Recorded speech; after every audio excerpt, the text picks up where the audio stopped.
Antes de que los europeos invadieran América, en nuestro continente existía una gran cantidad de civilizaciones indígenas. La más poderosa en aquel tiempo era, sin duda, la mexica.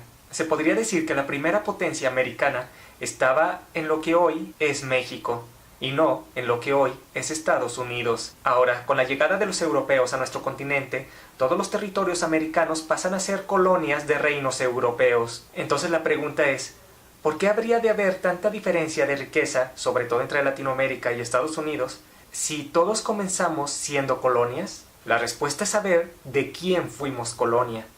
Pues no era lo mismo ser colonia del Imperio Británico a ser colonia del Imperio Portugués o Español, principalmente porque Inglaterra tenía leyes que obligaban a sus colonos cultivar sus propias tierras. De lo contrario, esas tierras les serían arrebatadas y entregadas a otros colonos que sí estuvieran dispuestos a trabajarlas. Por el contrario, en las colonias españolas y portuguesas en América existía el derecho de mayorazgo, es decir, el derecho donde el primogénito varón, el mayor de los hijos, heredaba las tierras, y como las tierras eran inalienables e indivisibles, éstas se acumulaban al paso del tiempo en pocas manos. No eran repartidas entre colonos dispuestos a trabajarlas como en el caso de las colonias de Inglaterra. Los grandes pedazos de tierra en lo que hoy es Estados Unidos no podían ser trabajadas por pocos colonos, de manera que tenían que dividirse. Recordemos que en el caso de las colonias españolas y portuguesas, las tierras eran indivisibles, se acumulaban en pocas manos,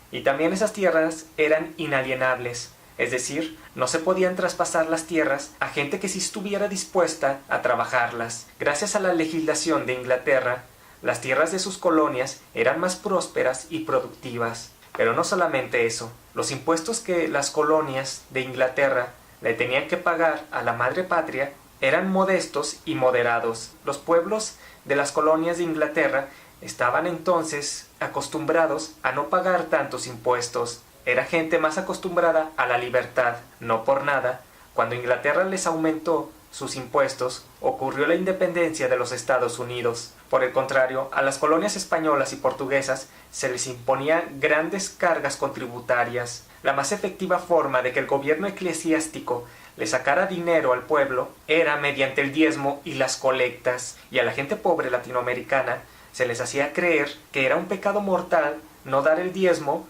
o no dar dinero a la iglesia. No por nada, la manipulación de la religión en Latinoamérica era clave.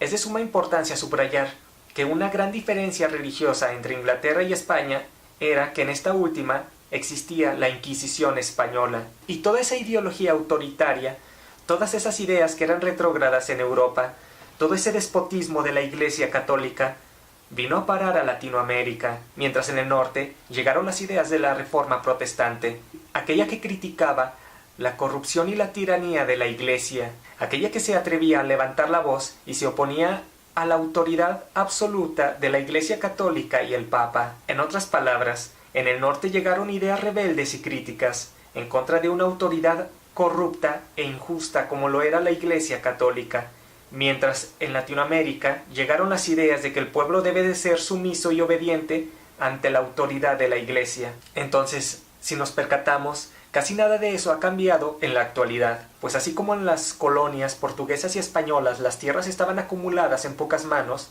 asimismo, actualmente, la riqueza está acumulada en pocas manos.